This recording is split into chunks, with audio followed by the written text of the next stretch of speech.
said, innovation adoption is yesterday's question. And what I mean by that is, in the past, researchers have looked very carefully at patterns of adoption of innovation, but almost nobody until recently looked at non-adoption of innovation and abandonment.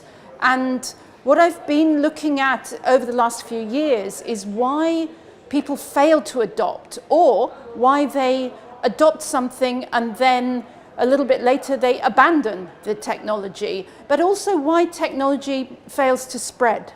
Why we can set it up as a demonstration project in one place, but we can't roll it out nationally and sustain it over time.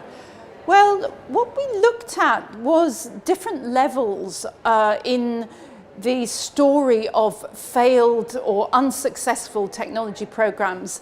And we found 7 different domains which were important. The first was the condition or the illness. How complex is this? If the illness is very simple and straightforward, like a broken leg, things can be much more simple. But if it's very complex, like dementia, of course, that is more difficult. Then we have the technology.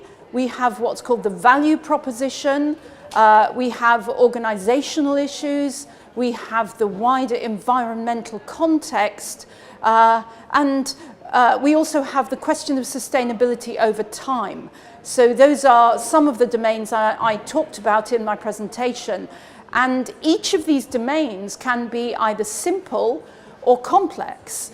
And the more complexity there is in these different domains, the more difficult it is to get the technology program established and sustained. Well, innovation is not necessarily a good thing because, maybe the old practice is better than the new practice. So I think we have to be a little bit careful about what is sometimes called pro-innovation bias.